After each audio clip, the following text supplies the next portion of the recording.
자, AI 시대에 무엇을 준비할 것인가에 대해서 알아보도록 하죠. 딥러닝 레볼루션입니다. 자, 딥러닝은 어느 날 해성처럼 등장한 기술이 아닙니다.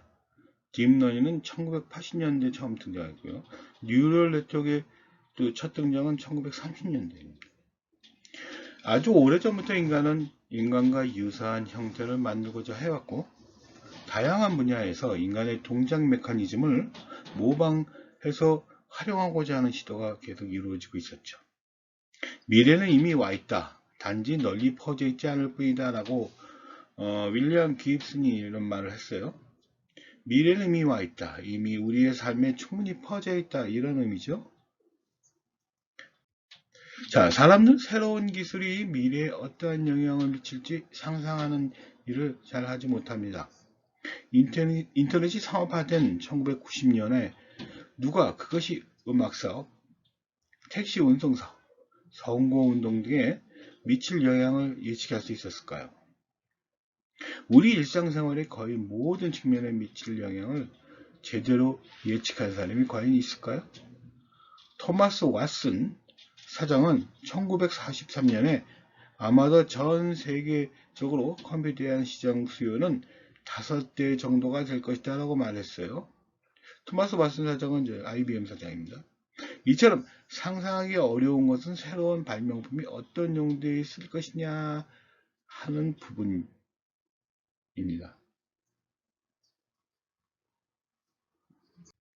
자, 데이터가 새로운 종류의 기름이고 학습 알고리즘이 원료 데이터에서 정보를 뽑아내는 정의 공장이라면 정보는 지식을 창출하는 데 쓰일 수 있고 지식은 이해를 이끌어내며 이해는 지혜의 바탕이 된다 라고 생각할 수가 있죠. 자, 자율주행 자동차를 봅시다. 자율주행 자동차, 오토노머스 카는 곧 수백만에 달하는 트럭과 택시 운전사들의 생계를 파괴할 수 있어요. 결국 도시에서 승용차를 소유할 필요가 없어지게 될 수도 있습니다. 언제든 자율주행 자동차가 일본에 나타나 목적지에 안전하게 모셔다 줄 수 있기 때문이죠. 현재 일반적인 승용차의 주행시간은 4%에 불과합니다. 이는 곧 차의 생애 중 96%의 시간 동안에 어딘가에 주차해 둬야 한다는 그런 의미가 되죠.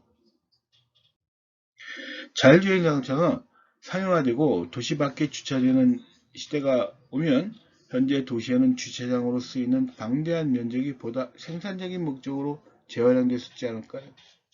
보험사와 정비소가 아마 영향을 받을 것입니다. 속도 운반이나 불법 주차도 없어질 것이고 음주운전이나 졸음운전으로 인한 사망사고도 크게 줄어들 겁니다.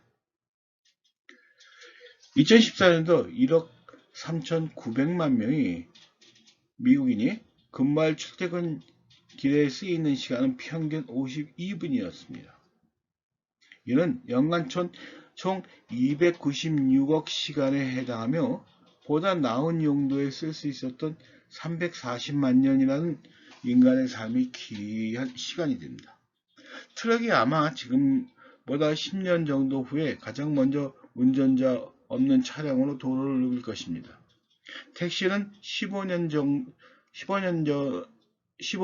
정도 후에 그렇게 될 것이고 일반 승용차는 15년에서 20년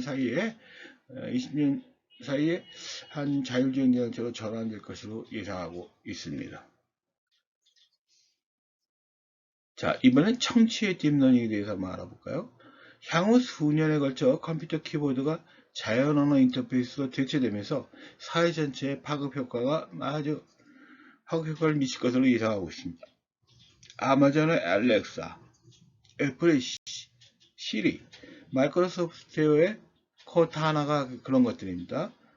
이런 것들이 도처의 가정에서 구비하는 각종 디지털 단말기에 경쟁적으로 탑재될 것으로 예상하고 있습니다. 이로 인해 컴퓨터 키보드는 조만간 박물관의 유물이 되지 않을까요? 진단에 관련된 딥러닝을 한번 살펴보면 최근 한 연구에서 2,000가지 이상의 피부과 질환의 13만 건에 달하는 이미지에 딥러닝을 적용했습니다. 진단 수행력은 21명의 피부과 전문의와 비슷하거나 몇몇 경우엔 더 뛰어났다고 합니다. 조만간 스마트폰 사용자라면 누구나 의심스러운 피부 병변을 촬영해 즉각적으로 진단이 나오게끔 하는 일이 가능하지 않을까요? 병원에 가서 장시간 기다린 후 상당한 금액까지 지불하는 일이 생략될 수도 있다는 전망입니다. 여러분, 그렇게 되면 의사분들은 또 어디로 가야 되나요? 진단의 딥러닝 중에 암입니다. 암 진단에 대한 대규모 데이터 세트에 대해서 훈련을 받은 딥러닝 네트워크는 0.925의 즉 92%가 넘습니다. 정확도에 이른 상태입니다. 나쁘진 않지만 동일한 테스트 세트에서 0.966의 정확도를 달성한 젊은이들에게는 미치지 못하는 수준이라고 할 수 있어요. 하지만 딥러닝의 예측과 전문의의 판단이 결합된다면 99% 이상의 거의 완벽한 정확도가 나올 수가 있습니다. 이는 곧 인간과 기계가 경쟁한다기보다는 공존한다는 시대가 열린다는 거죠. 미래는 아마 인간과 기계가 공존하게 될 것입니다. 자, 투자의 딥러닝을 한번 살펴볼까요? 뉴욕의 증권거래소 거래의 75% 이상이 자동화된 상태이죠. 금융시장을 예측할 때 문제는 데이터에 잡음이 끼고 조건이 안정적이지 않다는 점입니다. 사람들의 투자 심리는 선거 결과나 국제 분쟁으로 인해 하룻밤 사이에 바뀔 수가 있어요. 이런 것 주식 가치를 예측하는 오늘의 알고리즘이 내일에는 먹히지 않을 수 있다는 의미가 됩니다. 자, 법적의 딥러닝을 살펴보면 법적에는 딥러닝이 이제 막 영향을 미치기 시작하는 축에 속합니다. 검토와 검색 작업은 전혀 피곤함을 모르고 수천 쪽의 문서를 분류하고 법적 증거를 찾을 수 있는 인공지능으로 대체될 것입니다. 변호사를 선임할 돈이 없는 보통 사람들 역시 딥러닝 시스템의 도움으로 법률 상담을 받을 수 있을 것입니다. 바둑의 딥러닝을 볼까요? 2017년 10월 알파고 제로라는 새로운 버전이 공개되었고 게임의 규칙만 알고 출발해서 바둑 두는 법을 스스로 익히는 버전이었습니다. 알파고 제로는 중국의 커제를 이긴 버전인 알파고 마스터와 100차례 대국을 펼쳐 100전의 전승이라는 놀라운 성과를 거둡니다. 더욱이 알파고 제로는 알파고 마스터보다 학습 효과가 100배 빠른 반면 컴퓨터 동력은 10배나 덜 필요합니다. 10분의 1이라는 얘기죠. 1930년대 이후 심리학자들은 새로운 문제를 해결할 때 이전 지식에 의존하지 않고 새로운 상황에서 추론과 패턴 인식을 사용하는 유동성 지능과 마찬가지의 경우에 이전의 지식에 의존하는 결정적인 지능을 구분해 왔습니다. 즉, 표준 IQ 테스트가 측정하는 지능은 후자에 속하는데 유동성 지능은 발달 과정을 거치면서 성년 초기 최고치에 도달하여 나이가 더불어 감소되는 반면에 결정체적 지능은 인생의 노년기에 이르기까지 천천히 점진적으로 증가하고 있다는 이렇게 증가하고 있었어요. 자, 알파고는 다소 좁은 영역에서 유동성 지능과 결정체적 지능을 모두 드러내는데 해당 영역에서 놀만한 창의성을 보여줍니다. IQ의 평균 1930년대 처음 연구된 이래로 세계 전역에서 매년 약 10년마다 3포인트씩 증가하고 있습니다. 이걸 프린 이펙트라고 하는데 이러한 체설을 프린 효과라고 부릅니다. 이거죠.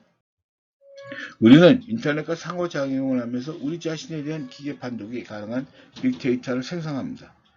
그렇게 우리는 스스로 인터넷에 남긴 디지털 빵 부스러기를 토대로 생성된 광고에 탁시되고만 있습니다. 페이스북은 여타 소셜미디어 사이트에 드러난 우리의 정보는 세상의 다른 누구보다도 우리에 대해 잘 알고 어떠한 사실도 잊지 않으며 거의 우리의 도플갱어와 마찬가지로 디지털 보호자를 창출하는 데 이용될 수 있다는 것입니다. 세계 최고 수준의 매출을 자랑하는 독일의 의류 및 가구, 스포츠용품 전문 온라인 전자 상거래 기업인 오토는 딥러닝을 이용해 고객이 주문할 가능성이 높은 제품을 미리 예측합니다. 과거의 주문 이력을 토대로 그것을 예측해 선주문 서비스를 제공한다는 것이죠. 고객들이 주문하기 전에 상품을 배달하는 서비스인데 적중률이 90%에 달한다고 합니다. 오토는 재고와 반품 관리 부분에서 연간 수백만 유로에 달하는 비용을 절약할 뿐 아니라 고객의 만족도와 보급률까지 높이고 있다는 보고 있는 상황입니다. 자, 앞으로 신분증의 미래를 살펴보면 인도에서는 개인의 지문, 홍채 인식, 사진, 12개의 숫자로 구성된 신원 확인 번호 등의 데이터를 통해 10억이 넘는 인구를 일일이 식별할 수가 있다고 합니다. 인도의 생체정보 신분증 시스템인 아드하르는 세계 최대 규모의 생체정보 식별 프로그램입니다. 인도에서는 손가락 절단이나 안구 적출 아니면 신분을 훔치는 것은 불가능한 일이 된다라고 얘기하고 있습니다. 알고리즘의 시대입니다. 알고리즘은 계산 또는 문제 해결 과정을 수행함에 있어 일련의 개별적인 단계 또는 규칙들을 순차적으로 거쳐가는 과정을 말합니다. 오늘날의 기술은 알고리즘에 그 기반을 두고 있습니다. 21세기의 컴퓨터 과학과 생물학의 복잡성 특성을 이해하는데 이산수학과 알고리즘을 이용하는 시대입니다. 알고리즘은 우리가 사는 세상과 비교해 볼 수 있는 복잡한 세상을 만드는 새로운 기회를 제공한다는 거죠. 알고리즘은 도처에 존재합니다. 구글 검색을 이용할 때 우리는 알고리즘을 사용하고 있습니다. 사용자별 뉴스피드 클릭 기록에 기초해 알고리즘이 선택한 뉴스를 페이스북 뉴스피드를 통해 읽고 있습니다. 알고리즘이 선택한 뉴스는 사용자의 감정적 반응에 영향을 미칩니다. 알고리즘이 우리의 생활 속에 침투하는 현상은 음성인식을 가능하게 만들고 휴대전화기에 자연어 기능을 부여하는 딥러닝 기술로 인해 점차 가속화되고 있습니다. 이와 같이 AI 시대에 우리가 무엇을 준비할 것인가에 대해서 알아보았습니다. 딥러닝 레볼루션이었습니다.